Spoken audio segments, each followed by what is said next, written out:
Bismillahirrahmanirrahim. Assalamualaikum warahmatullahi wabarakatuh.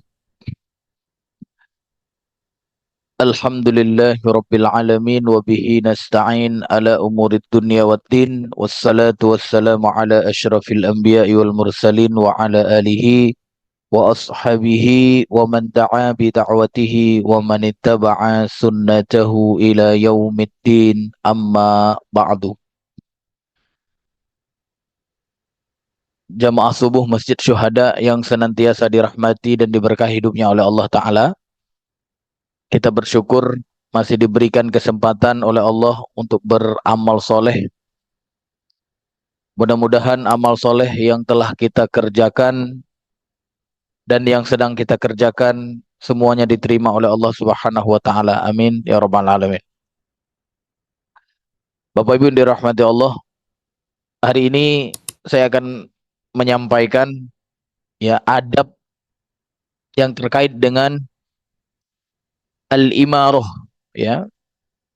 Ini saya ambil dari kitab ya Mausu'ah al-Adab al-Islami, atau adab-adab yang sesuai dengan Al-Quran dan Sunnah Muhammad Sallallahu Alaihi Wasallam. Jadi al-imarah itu kalau bahasa Indonesianya pemerintahan, begitulah kira-kira. Karena manusia itu kalau tidak diperintah berarti memerintah, ya. Dan itu selamanya begitu. Nggak ada manusia yang terlepas dari pemerintahan, gitu.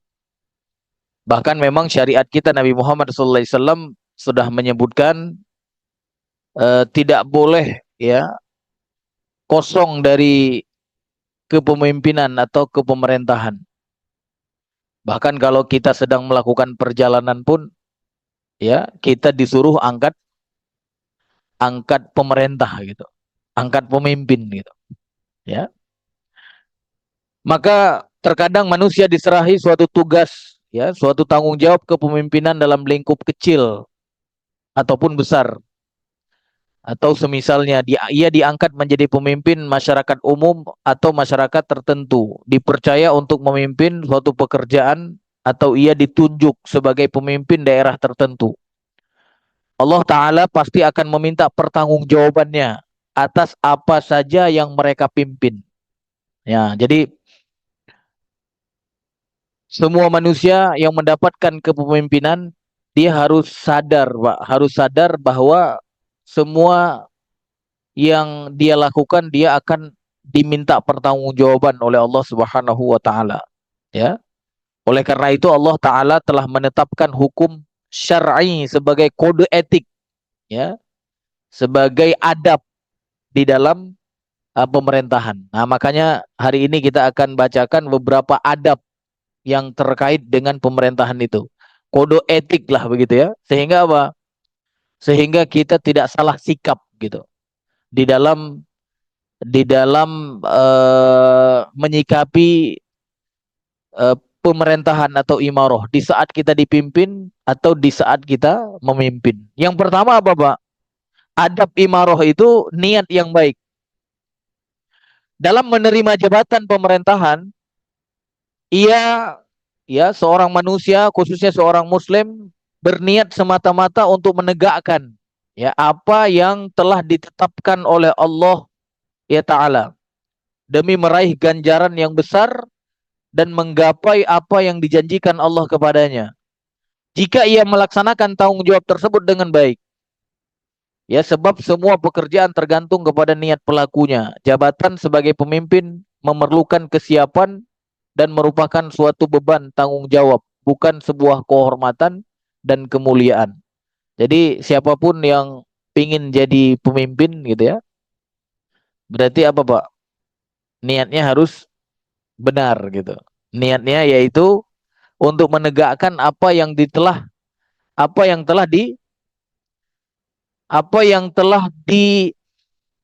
tetapkan oleh Allah Subhanahu wa Ta'ala. Ya, karena manusia itu tugasnya sebagai khalifah di muka bumi, untuk apa? untuk menetapkan, untuk menjalankan apa yang telah ditentukan oleh Allah Subhanahu wa taala. Nah, yang kedua, Bapak Ibu dirahmati Allah, setelah niat yang benar, adab selanjutnya dalam masalah imarah adalah pemimpin diangkat dari kaum laki-laki. Jadi pemimpin itu tidak boleh diangkat dari kalangan perempuan. Seorang wanita tidak boleh diangkat menjadi seorang pemimpin, baik untuk masyarakat umum maupun masyarakat tertentu. Hal ini berdasarkan sabda Nabi Muhammad SAW di dalam sebuah hadis yang diriwayatkan oleh Imam Bukhari, lan yuflih, kata Rasulullah, lan yuslih qaumun, ya, wala amrohum imro'atan, kata Rasulullah. Jadi lan, kata Rasulullah, lan itu artinya tidak akan, yuflih tidak akan beruntung satu kaum, lan yuslih qaumun, ya, lam yuflih qaumun wala amrohum imro'atan, ya, yang menyerahkan kepemimpinannya kepada wanita, gitu. Ya, jadi kalau hari ini ya kita lihat ada kepemimpinan diserahkan kepada wanita, ya sesuai dengan sabda Nabi Muhammad SAW, mereka itu tidak akan apa, Pak? Tidak akan berjaya, gitu. Ya, tidak akan berjaya. Ya, walaupun hari ini memang ya masalah ini ya sudah agak berbeda di kalangan kaum muslimin kan, khususnya hasil pengaruh ya pemikiran-pemikiran barat kan, gitu kan. Kalau pemikiran barat itu apa namanya? Emansipasi wanita, gitu ya. Jadi emansipasi wanita, wanita dan laki-laki sama, gitu. Ya, termasuk dalam masalah kepemimpinan. Nah, bagi kita umat Nabi Muhammad yang mau mengikutinya tentunya, karena ada umat Nabi Muhammad yang nggak mau gitu. Beda lagi kan. Bagi kita umat Nabi Muhammad yang mau mengikutinya berarti apa? Berarti ya harus menjalankan apa yang disampaikan oleh Nabi Muhammad. Dalam masalah kepemimpinan, jangan mengangkat wanita, gitu. Dan memang tidak ada sejarah apa ya di dalam sabda Nabi Muhammad maupun dalam perbuatan para sahabat wanita itu jadi pemimpin di dalam daulah Islam, itu nggak ada. Di zaman Rasulullah ada nggak? Nggak ada. Di zaman sahabat ada nggak? Nggak ada. Baru sekarang saja, ya. Nah, yang ketiga apa, Pak? Yang ketiga, tidak meminta jabatan pemerintahan. Nah, jadi kalau Bapak nanti memilih pemimpin, apalagi ini sebentar lagi ada pemilihan umum, nah, harus sesuai dengan adab-adab ini. Sengaja saya baca hari ini biar jelas, gitu. Jadi walaupun banyak calon pemimpin perempuan, gitu kan, tetap yang sesuai adab apa, Pak? Cari yang laki-laki, ya. Nah, tidak meminta jabatan pemerintahan. Seseorang yang meminta dan menginginkan sebuah jabatan pemerintahan serta berusaha keras untuk mendapatkan jabatan atau sebuah posisi terhormat di dalam pemerintahan, maka kemungkinan besar ia akan merendahkan agamanya demi untuk mencapai keinginan tersebut. Ya, serta melakukan apa saja meskipun perbuatan maksiat untuk mendapatkannya atau untuk mempertahankan kedudukan yang telah ia raih. Maka itu Rasulullah SAW melarang meminta dan berusaha untuk mendapatkan suatu jabatan pemerintahan, serta mengingatkan akan beratnya tanggung jawab yang harus ia pikul pada hari kiamat nanti. Masya Allah, Pak. Jadi kalau hari ini kita lihat ada pemimpin yang meminta, dan ada yang diangkat, nah ini jadi apa, Pak? Jadi pertimbangan kita. Ya, Nabi SAW bersabda, "Innakum satahrisuna 'alal imarah," kata Rasulullah. Ya, apa artinya? Kalian akan berambisi untuk menjadi penguasa. Jadi orang yang berambisi untuk menjadi penguasa hari ini bukan apa, Pak? Bukan sesuatu yang baru. Itu sudah dikatakan oleh Rasulullah, innakum satahrisuna 'alal imarah. Kalian itu akan berambisi gitu. Ya, untuk apa? Untuk mendapatkan kekuasaan. Ya. Tapi Rasulullah kemudian mengatakan lanjutannya bahwa innaha satakunu nadamatan, ya, wa hasratan yaumal qiyamah. Dan dia, kekuasaan itu akan menjadi penyesalan, nadamah, wa hasratan, dan kerugian pada apa? Pada hari kiamat. Kalau hari ini kayaknya nggak ada yang nyesal jadi pejabat, Pak ya? Ada nggak di dunia jadi pejabat menyesal gitu? Ada nggak? Ada. Pinginnya nambah atau menyesal? Kalau menyesal nggak mau nambah lagi kan? Buktinya semakin lama semakin enggak. Saya cuma menyebutkan apa yang disampaikan oleh Nabi Muhammad SAW. Ya, seharusnya kata Nabi Muhammad SAW, ya, apa namanya, penguasa itu ya menyesal gitu. Karena apa? Ya, karena eh, kekuasaan itu pada hari kiamat akan apa? Akan menjadi penyesalan dan kerugian gitu. Ya. Jadi menyesal kalau misalnya dulu ketika menguasai tidak berbuat baik lah misalnya gitu. Ya. Tapi kenyataannya banyak yang nggak baik, banyak yang dianggap nggak baik. Nah, ingin mempertahankan apa? Mempertahankan kekuasaannya. Fa ni'mal murdi'ah wa bi'satil fatimah, kata Rasulullah. Sungguh hal itu ibarat sebaik-baik susuan dan sejelek-jelek penyapihan. Apa maksudnya? Jadi kekuasaan itu ya seperti apa namanya? Disebutkan di sini ni'mal murdi'ah itu sebaik-baik susuan, maksudnya apa? Semasa hidup di dunia. Ya, makanya dikejar kan. Jadi apa namanya, ni'mal murdi'ah itu sebaik-baik hidup di dunia gitu. Jadi dapat kekuasaan itu sebenarnya memang ya di dunia baik gitu. Tetapi apa? Bi'satil Fatimah. Artinya apa? Seburuk-buruk penyapian. Maksudnya apa? Maksudnya nanti ketika dia mati atau setelah mati. Jadi kekuasaan itu sesuatu yang buruk nanti setelah setelah mati atau ketika meninggal gitu. Ya, makanya Bapak Ibu dirahmati Allah, dari sini ya kita bisa melihat orang-orang yang pingin mendapatkan atau berambisi mendapatkan kekuasaan itu sebaiknya jangan diangkat gitu. Ya, walaupun dia katakan aku tak tak berambisi gitu ya. Tapi ada memang indikasi-indikasi ambisi itu pada pada calon pemimpin gitu. Ya. Ya, makanya di dalam Islam itu tidak di apa namanya? Tidak berambisi tapi apa, diangkat gitu kan. Abu Bakar itu diangkat atau dia dia mencalonkan diri? Ah, Abu Bakar As-Siddiq diangkat beliau kan. Habis itu siapa lagi? Umar bin Khattab diangkat atau mencalonkan diri? Diangkat gitu. Utsman bin Affan, Ali bin Abi Thalib gitu ya. Jadi kayak kita misalnya hari ini memilih wakil rakyat gitu kan, biar dia nanti jadi pemimpin di Dewan Perwakilan Rakyat. Kita pilih dia, kita angkat dia. Makanya di Masjid Syuhada sebenarnya harus mengangkat juga satu orang gitu kan. Gitu kan, siapa yang layak ditugasi gitu. Nah, ya. Karena Bapak Ibu dirahmati Allah, juga pernah disabdakan oleh Nabi Muhammad SAW kepada Abi Dzar, ya Abu Dzar, inni araka dha'ifa wa inni uhibbu laka ma uhibbu li nafsi.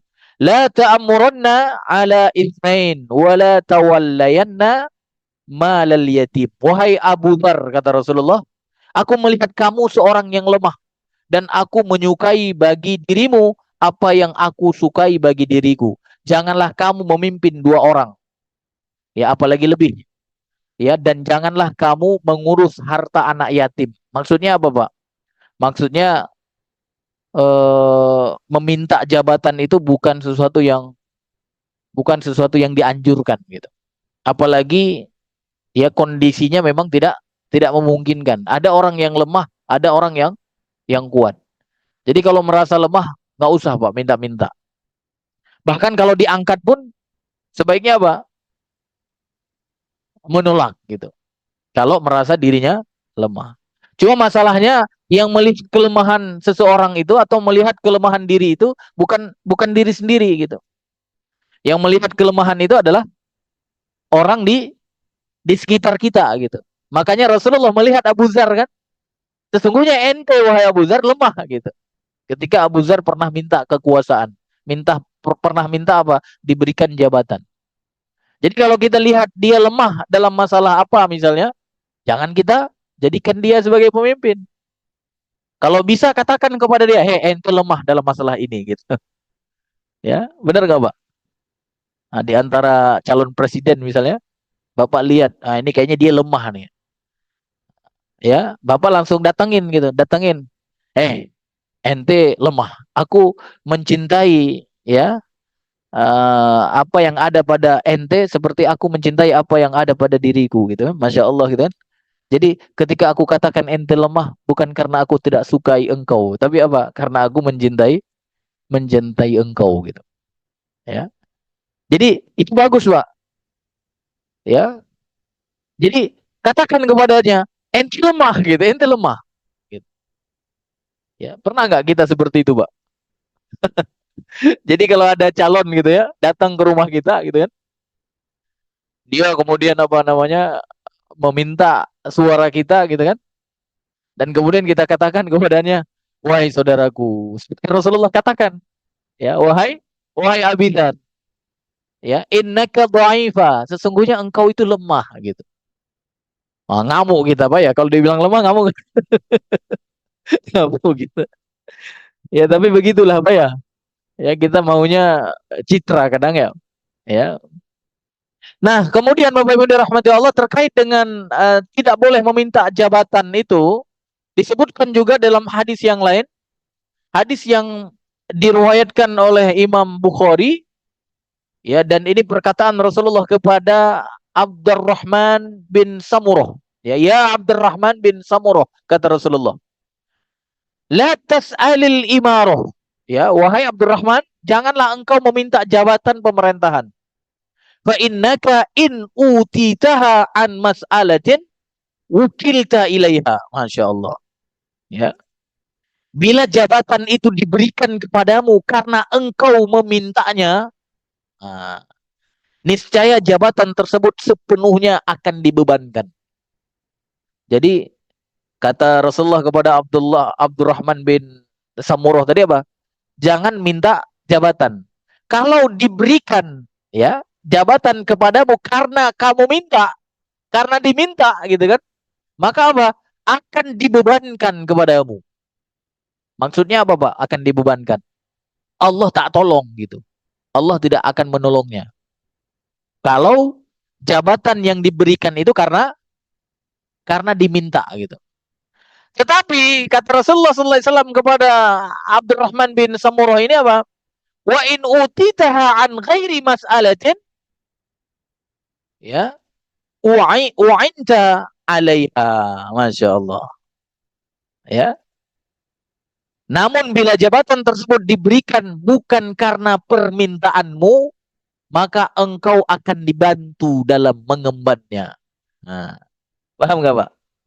Kalau minta, ente dibebanin gitu. Dibebanin apa? Allah nggak bantu, ente tugas sendiri gitu. Tapi kalau nggak minta, tapi diberi, nah, Allah akan bantu gitu. Nah, makanya nggak boleh milih pemimpin yang minta gitu. Ya memang ada juga yang minta dapat gitu, yang minta dapat. Tapi yang minta dan kemudian dapat, dia akan dibebankan. Artinya apa? Semua urusan di dalam kepemimpinannya itu tidak dibantu oleh Allah Ta'ala. Gitu. Ya. Makanya Bapak Ibu dirahmati Allah, nanti kalau yang suka berambisi jadi pemimpin dan kemudian jadi, Pak, Dia lelah itu Pak, lelah. Kenapa? Karena tidak dibantu oleh Allah Ta'ala. Tapi kalau dapat kekuasaan, dia tidak minta. Ya, diangkat dia, diberi dia. Ya, diamanahi dia. Bukan karena ambisinya, tapi karena apa? Karena kepercayaan masyarakat. Ya. Maka apa, Pak? Maka dia akan ditolong, akan dibantu oleh Allah Subhanahu wa Ta'ala. Bahkan juga disebutkan di dalam hadis yang lain, ya. Hadis yang diriwayatkan juga oleh Imam Bukhari, "Inna wallahi la nuwalli hadzal amr ahadan sa'alahu wala ahadan harasa alaihi." Kami demi Allah, kata Rasulullah, tidak akan memberikan jabatan pemerintahan ini kepada orang yang memintanya dan orang yang berambisi untuk mendapatkannya. Jadi Rasulullah SAW mengatakan kami tidak akan memberikan masalah ini, masalah pemerintahan, masalah imarah kepada yang meminta gitu. Dan yang berambisi untuk mendapatkannya. Masya Allah, kayaknya susah nyari pemimpin seperti ini sekarang ya. Hah? Susah ya. Hah? Baik, mudah-mudahan ya, mudah-mudahan ya, ya ada calon yang tepat untuk kita ya, khususnya. Amin. Ya, Bapak lihatlah ya siapa yang berambisi ya dan siapa yang memang ingin apa namanya. Ya, yang keempat adab ya imaroh itu apa? Memberikan keputusan yang adil ya di antara manusia. Ya, memberikan keputusan yang adil di antara sesama manusia termasuk kewajiban terbesar yang harus diemban oleh seorang penguasa. Dalam sebuah ayat ya surat Shad ayat 26 Allah Subhanahu wa taala berfirman yang artinya, wahai Daud, sesungguhnya engkau kami jadikan khalifah, penguasa di muka bumi. Maka berilah keputusan perkara di antara manusia dengan adil dan janganlah engkau mengikuti hawa nafsu karena akan menyesatkan engkau dari jalan Allah. Sungguh orang-orang yang sesat dari jalan Allah akan mendapat azab yang berat karena mereka melupakan hari perhitungan. Ya, ini di antara dalil bahwa memberi keputusan di antara manusia itu harus adil namanya. Ya, dan kemudian juga firman Allah di dalam surat An-Nisa ayat 58, wa idza hakamtum bainan nas an tahkumu bil adl. Dan ya menyuruh kamu, artinya Allah menyuruh ya penguasa, menyuruh orang-orang yang mengendalikan manusia agar senantiasa bersikap adil apabila menetapkan hukum di antara manusia. Ya, dan kemudian juga firman Allah di dalam surat Al-Maidah ayat 8, "I'dilu huwa aqrabu littaqwa." Berlaku adillah karena adil itu lebih dekat kepada ketakwaan. Dan juga ada sebuah hadis Nabi Muhammad SAW ya yang diriwayatkan oleh Imam Baihaqi ya. Di sini Rasulullah SAW bersabda, "Ma min amirin ya ma min amiri asyaratin illa huwa yu'ta bihi yaumal qiyamah maghlulan." Ya. Hatta yakuf hatta yufakkahu al-adl ya au yubiqahu al-jawr. Apa artinya? Tidaklah seorang pemimpin 10 orang, melainkan ia akan didatangkan dalam keadaan tangan yang terbelenggu di hari kiamat. Ya, jadi orang yang memimpin ya dan kemudian ketika hari kiamat tidak adil, ketika di dunia di saat memimpin tidak adil, maka dia didatangkan dalam keadaan apa, Pak? Di hari kiamat. Tangannya terbelenggu. Terbelenggu berarti begini ya. Terbelenggu. Hingga keadilanlah yang akan melepaskannya dari ikatan tersebut. Atau kezolimanlah yang akan membuat dirinya celaka. Jadi kalau pemimpin zolim itu, ya pemimpin yang tidak adil itu, mereka akan terus terbelenggu tangannya nanti di hari kiamat, Pak. Nah, kalau adil berarti apa? Berarti belenggu itu terlepas. Ya, maka Bapak Ibu dirahmati Allah yang nanti terpilih jadi pemimpin gitu ya. Ya, pastikan bersikap adil, Pak ya. Dan kemudian ada juga sabda Nabi Muhammad SAW, sab'atun yudhilluhumullahu fi zillihi yawma la zilla illa zilluh al-imamul adil. 7 orang yang akan dinaungi ya Allah pada hari di mana tidak ada naungan kecuali naungan Allah. Di antaranya disebutkan adalah pemimpin yang adil gitu. Ya, pemimpin yang meletakkan sesuatu pada tempatnya. Ya, kalau sudah terbukti ada track record ketidakadilan, ya kezolimannya banyak, berarti apa Pak? Nah, jangan diangkat lagi gitu. Ya, karena kasihan juga nanti dia di hari kiamat tangannya terbelenggu terus gitu. Ya, mohon maaf Pak, saya sebenarnya kasihan sama Bapak gitu. Ya, karena saya sayang sama Bapak seperti saya sayang sama diri sendiri. Saya nggak mau tangan Bapak terbelenggu, gitu kan? Jadi saya pilih yang lain. Insya Allah, ya. Benar nggak Pak? Ya, itu kan enak Pak ya. Ya, kalau Bapak kasih hadiah, saya terima nggak? Tidak, gitu ya. Baik, Bapak Ibu yang dirahmati Allah. Selanjutnya apa? Adab menjadi pemimpin itu apa? Berhukum dengan hukum yang ditentukan oleh Allah Ta'ala. Allah berfirman di dalam surat Al-Maidah ayat 49, wa anihkum bainahum bima anzalallah. Ya, dalam memutuskan, dalam berhukum, ya putuskanlah ya dengan apa yang diturunkan oleh Allah Taala. Jadi cari pemimpin yang memang dia dekat dengan apa, Pak? Dengan ya hukum Allah, dengan ketentuan Allah.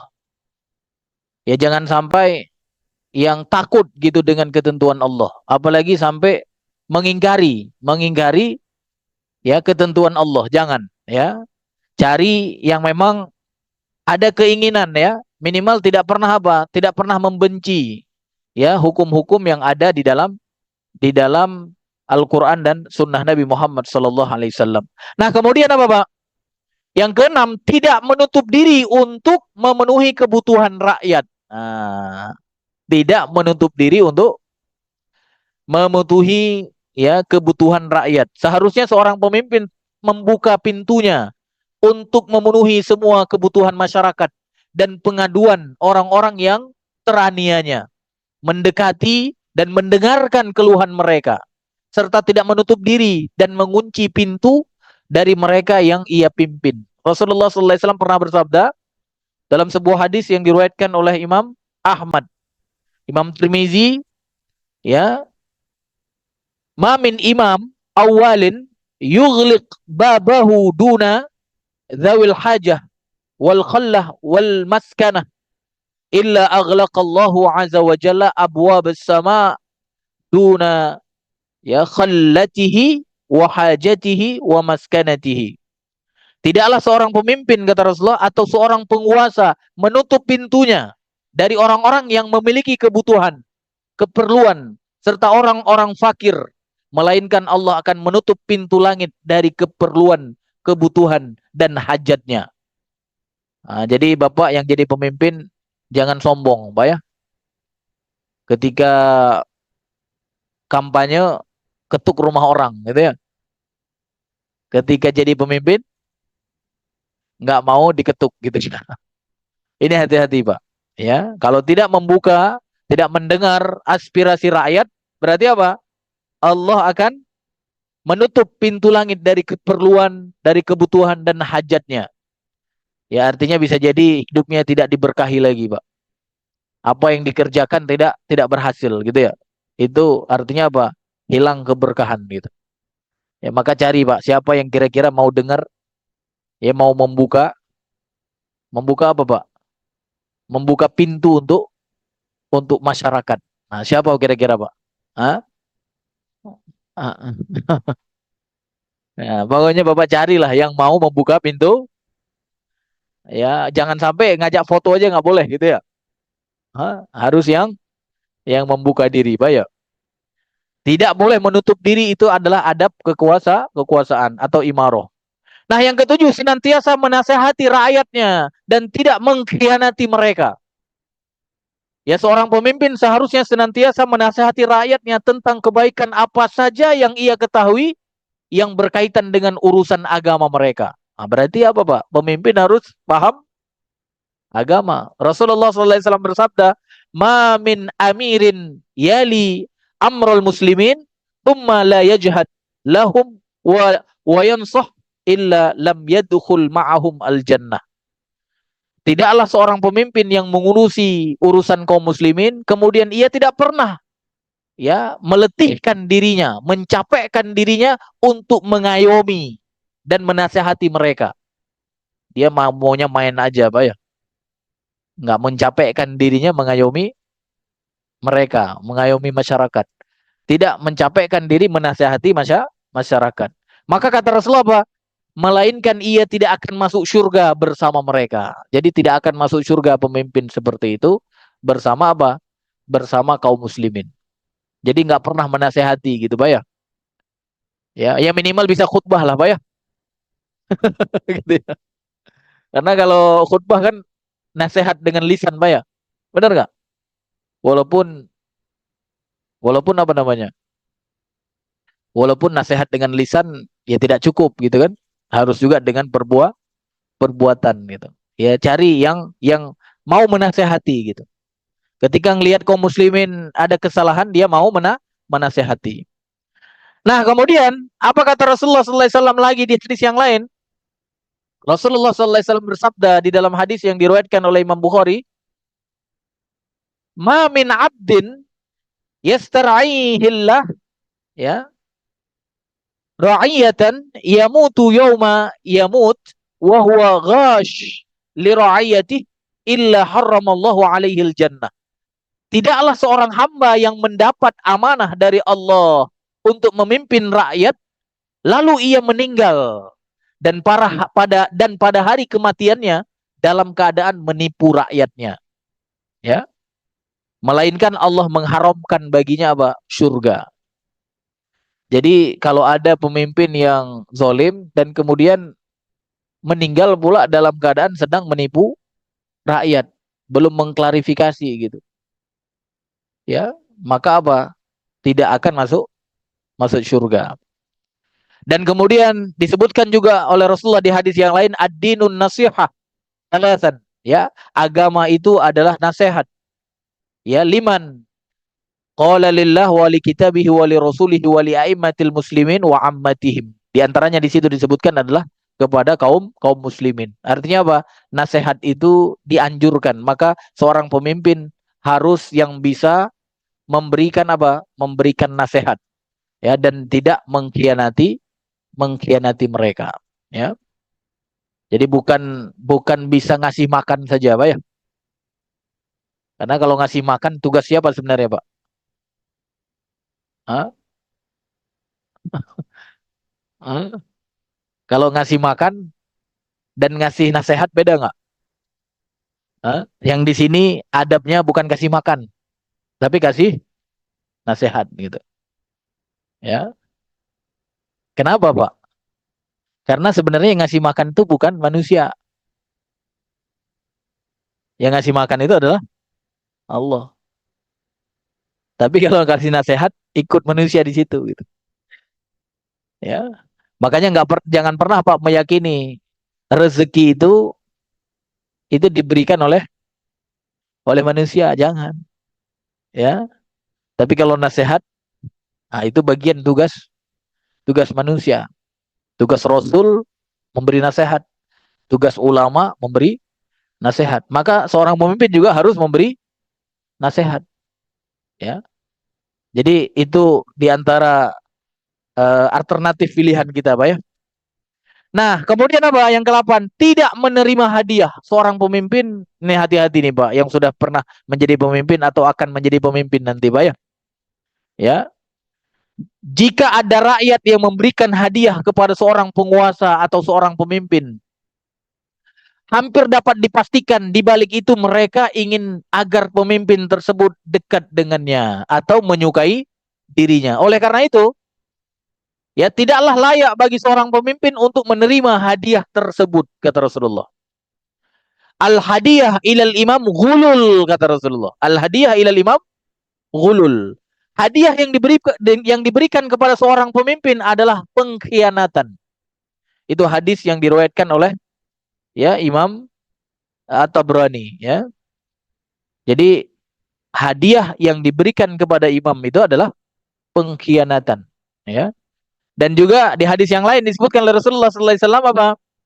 Hadiah al-umal ghulul. Hadiah yang diberikan kepada pengurus atau pegawai adalah pengkhianatan.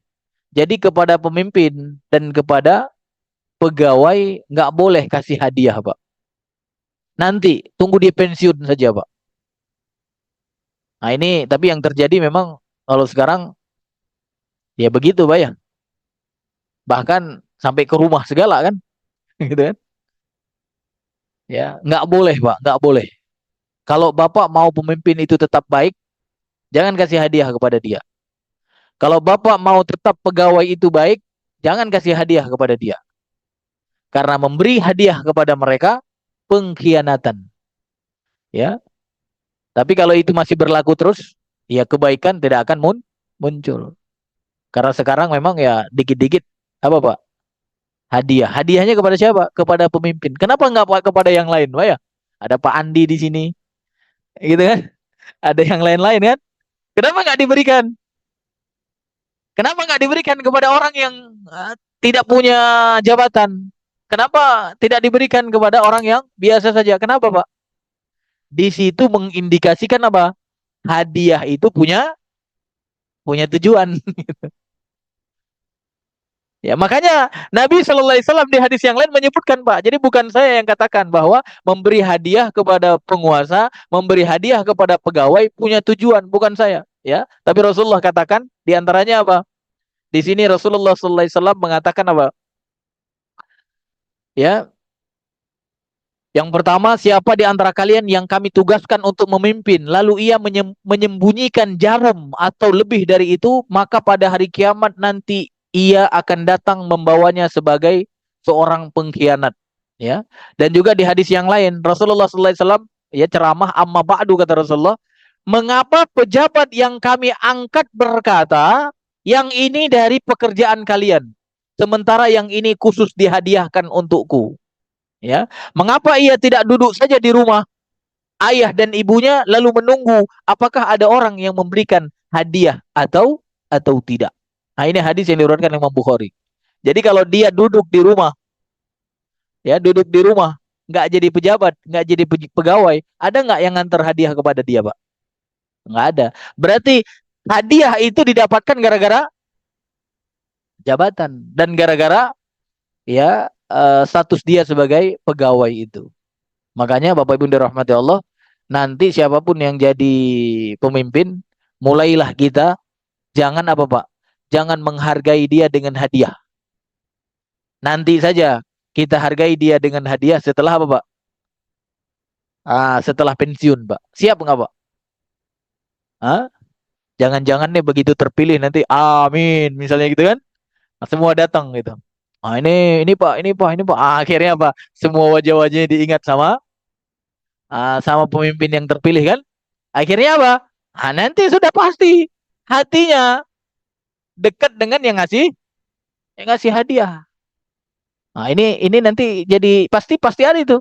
Ketika nanti hari pelantikan itu, oh, apalagi hari pelantikan, Pak ya. Pasti akan datang apa, Pak? Banyak banyak hadiah, Pak. Pasti itu, ya.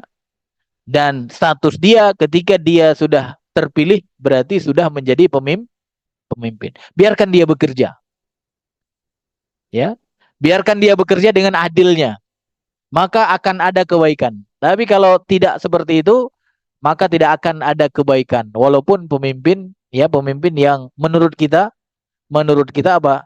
Menurut kita bagus gitu. Artinya apa? Ketika kita memberikan itu, kita sudah merusak dia. Kita sudah merusak dia. Yang tadinya mungkin bagus, gara-gara itu jadi rusak gitu. Makanya Bapak Ibu dirahmati Allah, tugas kita bukan saja memilih mencari yang terbaik, tapi juga merawat gitu. Merawat biar tetap tetap baik. Bagaimana cara merawat biar tetap baik? Di antaranya jangan kasih hadiah. Cuma masalahnya kayaknya banyak pemimpin sekarang memang mengharapkan hadiah, Pak ya. Jangan, Pak. Sebenarnya hadiah itu ya nanti diberikan kepada yang lain. Boleh nggak memberikan hadiah? Boleh. Kepada bukan pemimpin. Kepada bukan pegawai. Ya. Cuma kadang-kadang banyak orang takut gitu kan. Wah, nanti kalau nggak dapat hadiah, berarti uang kampanyenya nggak balik dong gitu ya. Nah, itulah. Dan kemudian Bapak Ibu dirahmati Allah, yang selanjutnya ya, ini 3 lagi Pak ya. Dikit saja sebenarnya adab yang terkait dengan imaroh atau kekuasaan ya. Yang kesembilan, seorang pemimpin hendaknya mengambil penasehat dari kalangan orang-orang yang baik. Masya Allah. Jadi seorang pemimpin harus mengambil penasehat dari yang baik-baik. Itu adab ya imaroh. Rasulullah SAW bersabda, "Ma ba'athallah min nabi wala istakhlafa min khalifah illa kanat lahu bitonatan." Kata Rasulullah, tidak ada nabi yang Allah utus dan tidak pula ada seorang pemimpin yang dia angkat kecuali mereka mempunyai 2 jenis teman, kata Rasulullah. Ya, bitonatan, 2 teman. Yang pertama, bitonatun ta'muruhu bil ma'ruf wa tahudduhu alaihi. Yang pertama adalah teman yang menyuruhnya untuk berbuat baik serta selalu membantunya dalam berbuat baik. Ya, wa tahudduhu alaihi. Jadi ya di samping pemimpin tuh kalau enggak teman baik, teman apa, Pak? Yang kata Rasulullah yang kedua, wa bitonatun ta'muruhu bisyarr wa tahudduhu alaihi. Dan teman yang mengajak kepada keburukan dan mendorong untuk selalu melakukan keburukan, ya. Fal ma'sum man 'asamallahu taala. Dan kemudian Rasulullah sallallahu alaihi wasallam mengatakan orang yang selamat adalah orang yang dijaga oleh Allah. Jadi menjadi pemimpin itu ya di antara adabnya mengambil penasehat dari kalangan orang-orang baik, Pak. Jadi nggak cukup dia saja baik, di sampingnya apa, Pak? Justru biasanya kebijakan muncul dari apa? Dari penasehat kan? Penasehat yang nulis apa, Pak? Apalagi kayak pemimpin yang sudah ada ini kan? Ya, terbukti ternyata yang nulis teks orang lain gitu ya. Gitu kan? Berarti apa? Pikiran siapa? Pikiran kawannya kan? Pikiran kawannya. Makanya Bapak Ibu yang dirahmati Allah, kalau kita angkat yang buruk, pasti apa? Dia akan mengarahkan kita, mengajakkan kita kepada yang buruk. Maka orang-orang baik ini nanti harus dekat ke siapa, Pak? Ke pemimpin yang baik gitu. Dan kemudian nasihati dia terus gitu. Dorong dia untuk melakukan kebaikan. Jangan sampai pas pilih saja pingin yang baik, begitu terpilih, udah ente kerja sendiri gitu. Ya. Kalau bisa kirim juga orang-orang yang baik yang bisa apa, Pak? Yang bisa menemaninya gitu. Ya. Jadi kirim orang-orang baik yang bisa menemaninya. Ya, siapa misalnya kirim gitu. Ini penasehat ente nih, ini penasehat ente. Jangan sampai baik dia habis itu dapat penasehat yang buruk. Pasti dia akan didorong untuk keburukan. Ya. Nah, kemudian apa? Bersikap ramah terhadap rakyat. Nah, ini sama seperti adab yang kita sudah sebutkan ya sebelumnya. Rasulullah SAW bersabda, Allahumma man waliya min amri ummati syai'an fasyaqqa alaihim fashquq alaihi wa man waliya min amri ummati syai'an farafaqa bihim farfuq bihi. Ya Allah, kata Rasulullah, bagi siapa yang menjadi penguasa umatku lalu ia menyulitkan mereka, maka timpakanlah kesulitan kepada orang tersebut. Dan siapa saja yang menjadi penguasa umatku lalu ia menyayangi mereka, maka sayangilah orang tersebut. Jadi Rasulullah SAW berdoa, orang atau pemimpin yang menyulitkan akan didoakan biar sulit. Dan orang atau pemimpin yang memudahkan, maka didoakan oleh Rasulullah biar dimudahkan oleh Allah, ya. Dan yang ke-11 ya sebelum terakhir, seorang pemimpin tidak boleh merusak rakyat dengan meragukan kesetiaan mereka dan dengan mematai-matainya, ya. Jadi seorang pemimpin itu tidak boleh apa Pak? Tidak boleh suuzon berlebihan kepada rakyat gitu. Itu adab yang sesuai dengan Al-Quran dan Sunnah. Rasulullah bersabda dalam sebuah hadis yang diriwayatkan oleh Imam Abu Daud, hadis sahih, Innal amir idza betagha ar-riba ya finnas afsadahum. Apabila seorang pemimpin curiga terhadap rakyatnya, berarti ia telah merusak mereka. Nah, kalau sekarang gimana Pak? Hah? Sampai dibuat undang-undang, undang-undang apa? Hah? Undang-undang yang menunjukkan apa? Menunjukkan kayaknya rakyat ada keinginan buruk gitu ya. Dibuatlah undang-undang biar apa? Biar rakyat tidak macam-macam, dicurigai gitu. Nggak boleh Pak. Makanya nanti pemimpin yang jadi Pak, jangan curiga sama rakyat. Sudah jalan saja jalan bersama ya. Jadi tidak boleh apa mencurigai rakyatnya dengan keburukan ya. Dan yang terakhir, jujur dalam menjalankan semua urusan yang berkaitan dengan kaum mukminin. Hendaknya seorang pemimpin membantu ahlu sunnah, ya, dan orang baik, membasmi ahli bid'ah dan para pembuat kerusakan, mengibarkan panji amal ma'ruf nahi mungkar dan jihad fisabilillah, serta berusaha dengan sekuat tenaga untuk menjaga kehormatan agama kaum muslimin, ya, harta kaum muslimin dan sebagainya. Demikian juga ia terus berusaha mengevaluasi semua pejabat dan pegawainya, memperhatikan bagaimana cara mereka menjalankan tugas, bersikap ramah terhadap rakyat, menjalankan berbagai kemaslahatan, dan menyelesaikan semua problematika masyarakat, walaupun dengan menyiapkan tim khusus. Mereka dibentuk untuk memberikan laporan-laporan secara jujur dan rinci tentang tugas yang telah dilakukan oleh para pegawai dan pejabat atasan. Sungguh ia akan mempertanggungjawabkan semua bawahannya di hadapan Allah Ta'ala sebagaimana yang telah dilakukan oleh Nabi Sallallahu Alaihi Wasallam dan para khalifah setelah beliau. Ya, inilah ya 12 adab ya terkait dengan kepemimpinan atau kekuasaan. Mudah-mudahan Bapak Ibu dirahmati Allah, di dalam kita memilih pemimpin nanti minimal mudah-mudahan ini menjadi pertimbangan, Pak ya. Karena apa? Pilihan kita itu akan kita pertanggungjawabkan nanti di hadapan Allah ya. Baik, jika ada yang ditanyakan dipersilahkan sebelum kita tutup. Baik, jazakallahu khairan kepada kita. Pada para jamaah yang ingin bertanya kami berikan kesempatan, begitu juga jamaah yang ikuti di rumah nantinya bisa menulis di kolom chat atau mengaktifkan mikrofonnya dan akan kami berikan kesempatan. Baik, pertanyaan dari Pak Dr. Basuki. Assalamualaikum warahmatullahi wabarakatuh. Waalaikumsalam warahmatullahi wabarakatuh. Allah selalu melindungi Ustaz dan kita semua. Amin. Pertanyaan Ustaz, tadi kan kita memilih pemimpin itu kita juga harus bertanggung jawab.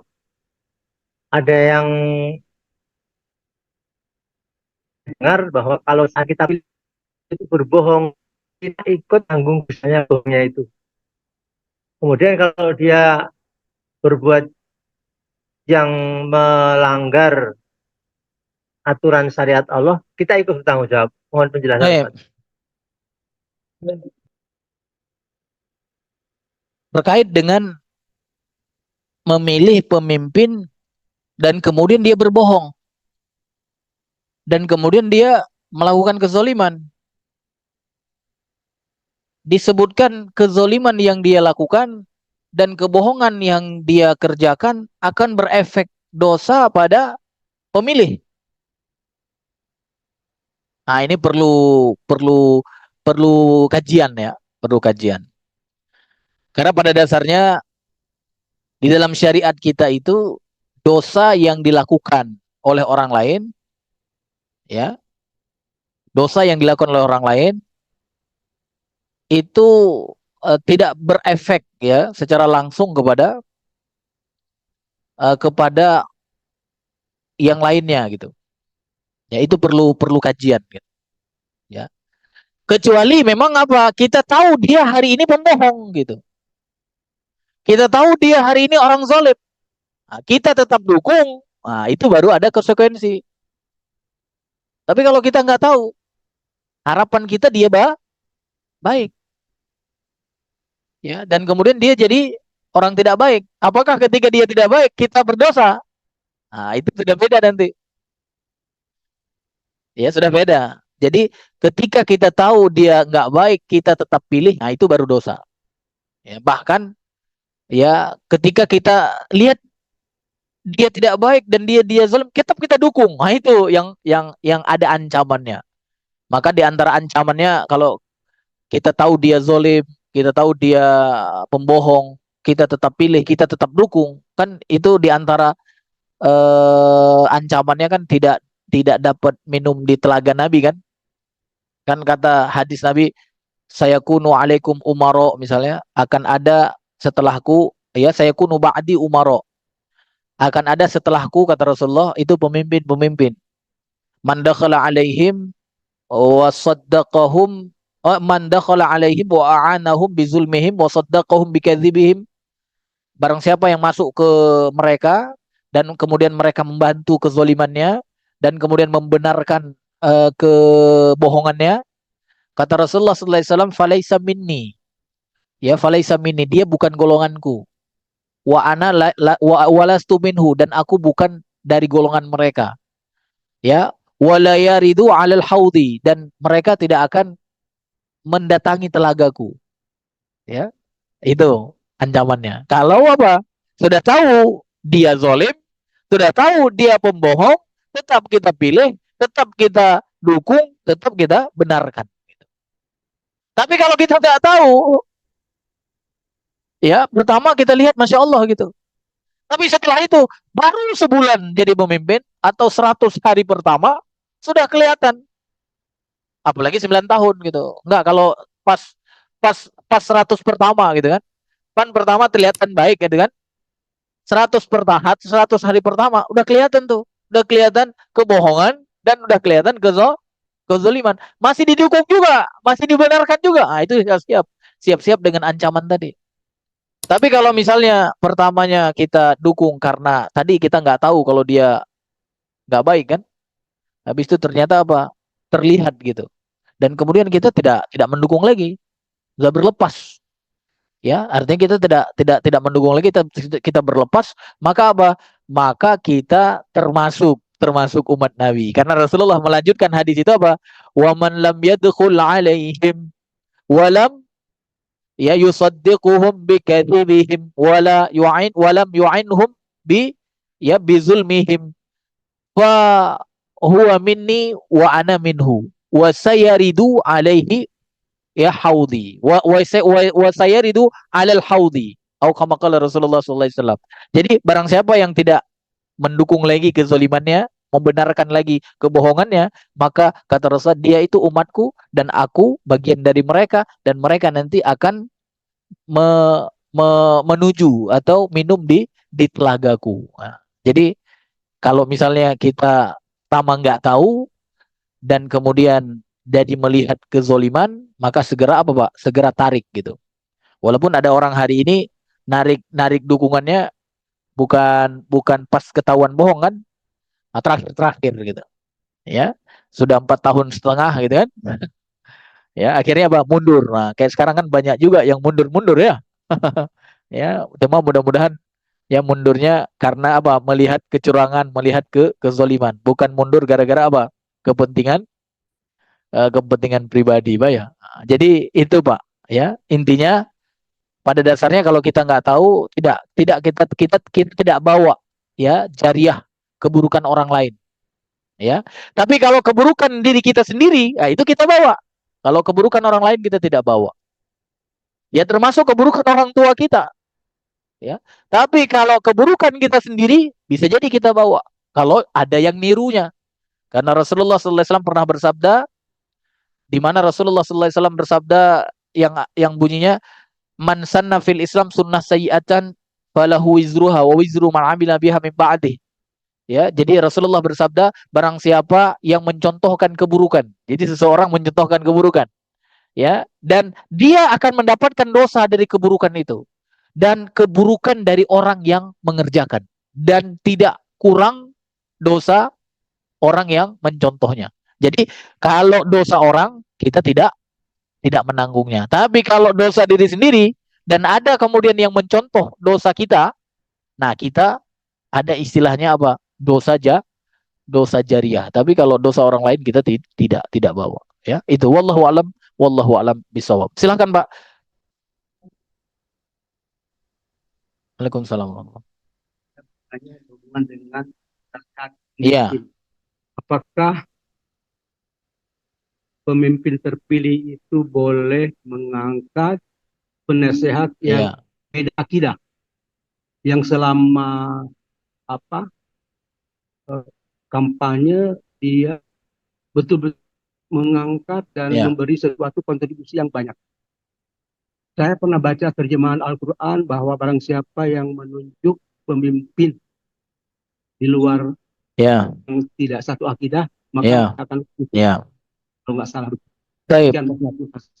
Jadi memang Bapak Ibu yang dirahmati Allah, ya kita sebagai umat Nabi Muhammad ini ya harus apa namanya, Pak? Harus adil gitu ya. Walaupun kadang-kadang kita menemukan kesalahan itu pada diri kita gitu, ya. Walaupun kita menemukan kesalahan itu pada diri kita, tetap itu kesalahan gitu, ya. Jadi di antaranya ya ketika kita lihat adab memperkerjakan, ya. Jadi sebenarnya penasehat itu kan lebih kepada orang yang kerjakan kan. Dia dijadikan sebagai penasehat. Sebenarnya dia bukan pemimpin. Pemimpinnya tetap ya yang bersangkutan, ya kan? Dia menjadikan penasehat. Dia menjadikan pembantu untuk menasehatinya. Itu seperti apa? Seperti pekerja. Maka adab menjadikan seseorang pekerja itu ya memang Rasulullah SAW di antaranya apa? Menyebutkan jangan memperkerjakan orang musyrik. Ya, Rasulullah SAW pernah bersabda, aku tidak akan minta bantuan kepada musyrik. Ya, aku tidak akan. Ya bahkan Umar bin Khattab itu pernah marah ya kepada Abu Musa al-Asy'ari di zamannya Abu Musa al-Asy'ari pernah jadi ya pemimpin lah di Kufah, mengangkat salah satu juru tulis dari kalangan ya ahli kitab, bukan muslim gitu. Dimarahi sama Umar bin Khattab. Kecuali apa? Kecuali kalau nggak ada kaum muslimin, nggak ada orang-orang mukmin. Nah, itu baru. Itu adab, Pak. Itu adabnya. Ya, ya. Karena yang namanya orang kafir itu, walaupun kata orang baik, tapi di sisi Allah tetap buruk gitu, tetap buruk. Gitu. Di sisi Allah tetap buruk. Ya, orang Allah jadi ingkari kan? Ya. Makanya Bapak Ibu dirahmati Allah, kalau kita jadi pemimpin itu, ya usahakan cari pekerjakan penasehat itu yang apa? Dari kalangan kaum mukminin.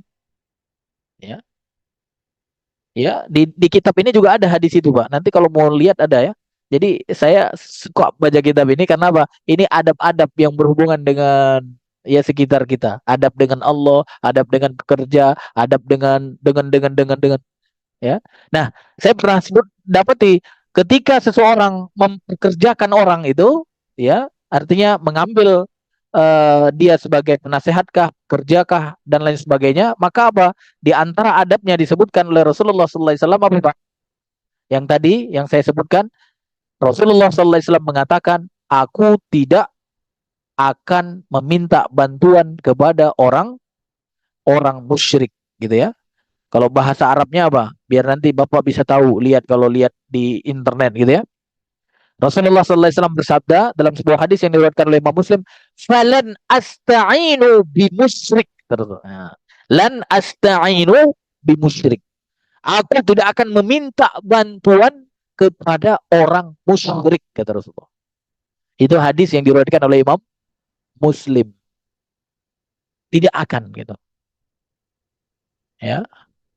Jadi walaupun itu mungkin ada pemimpin yang kita harapkan gitu kan. Misalnya ada di situ juga mereka gitu ya. Ya kita harus apa, Pak? Harus adil gitu. Ya. Ya nanti kita kan bisa menimbang, Pak ya, menimbang. Ya menimbang pertama kan dari pemimpinnya, menimbang kedua nanti dari orang-orang sekitarnya. Nah, kalau di dalam apa namanya matematika kita kan ada plus minus kan? Maka setelah ditimbang, yang mana yang plus? Nah, itu yang dijadikan sebagai pemimpin. Tapi ternyata setelah ditimbang, semuanya semuanya apa? Semuanya minus. Nah, maka yang dicari yang paling apa, Pak? Yang minusnya paling banyak atau minusnya paling sedikit? Ah, yang paling sedikit. Nah, itu di antara cara kita memilih memilih pemimpin. Wallahu alam bisawab ya. Baik, Pak Ustadz, ini ada dari jamaah yang mengikuti dari online, dari Pak Arifin. Ya. Bismillah. Afwan Ustadz, ketika ada orang yang mengaku ulama dan dia membagikan uang dengan dalih sedekah, tapi mengarahkan agar memilih salah satu paslon, bagaimana hukumnya yang menerima uang tersebut, Ustadz? Syukron. Baik. Masya Allah. Menerima sedekah. Hukum asalnya boleh menerima sedekah. Tapi kalau kita tahu di dalam pemberian itu ada unsur riswah, maka haram menerimanya. Kalau kita tahu di dalam unsur sedekah itu ada riswah, ya, sogok namanya, ya, haram menerimanya, ya. Jadi Rasulullah SAW bersabda, dilaknat orang yang menyuap, menyogok dan disogok. Jadi bukan yang nyogok saja, bukan yang beri saja, tapi yang menerima gitu. Jadi ada orang berpikir saya akan terima nggak apa-apa gitu gitu ya. Hah? Wah, kalau nggak milih itu double gitu. Kalau nggak milih double. Berapa sih dikasih Pak? Paling cuma 50.000 Pak ya? 500.000. Alah 500.000 itu untuk 5 tahun gampang Pak. Dapat lah ya. 5 tahun 500.000 dapat nggak? Dapat. Kalau kita terima itu dan kemudian 5 tahun kita jadi susah gitu kan? Listrik mahal gara-gara 500.000. Ya, habis itu apa lagi yang mahal Pak? Gas mahal, apa lagi? Bensin mahal. Emang tol mahal gitu kan? Utang banyak. Gara-gara 500.000. Wah, rugi Pak, rugi. Maka 500.000 itu tetap haram kalau ada unsur apa? Unsur riswah. Kita tahu dia beri itu bukan tanpa tujuan. Nggak usah cari dalil-dalil Pak, nggak usah cari dalil. Ya, saya yakin kalau nggak zaman pemilu dia nggak ngasih Pak. Ya kecuali nanti kalau dia kasih setelah tanggal 14. Tanggal 15 dia bawa koper ke masjid syuhada, dia kasih 200.000 per jamaah, Bapak terima saja. Karena apa? Tidak ada unsur riswah. Tapi kalau hari ini sebelum tanggal 14 Februari berarti apa? Ada unsur riswah, ya. Maka itu yang dapat saya sampaikan. Mudah-mudahan menjadi pencerahan bagi kita di dalam, ya, apa namanya, beradab, ya, termasuk ketika dipimpin dan ketika memimpin, ya. Amin ya robbal alamin, ya. Baik, cukup ya Bapak Ibu semua ya. Ini waktu syuruh juga sudah lebih dari 15 menit. Kita ucapkan jazakallah khairan kasiran sekali lagi kepada guru kita Ustaz Rahmat Puteh yang telah menjabarkan kepada kita 12 adab imarah. Semoga dari ke-12 itu kita bisa memilah-milah 3 paslon yang sekarang ini berkontestasi, dan semoga pilihan kita didasarkan dari apa yang menjadi tuntunan agama dan disampaikan oleh Rasulullah SAW, Sallallahu alaihi wasallam. sehingga kita mendapatkan pemimpin yang adil, amanah, yang berpihak kepada rakyat. Amin, amin ya rabbal alamin. Tertutup, subhanakallahumma wa bihamdika, asyhadu an la ilaha illa anta, astaghfiruka wa atubu ilaik. Assalamualaikum warahmatullahi wabarakatuh. Waalaikumsalam warahmatullahi wabarakatuh. Warahmatullahi wabarakatuh. Terima kasih banyak Pak Ustaz.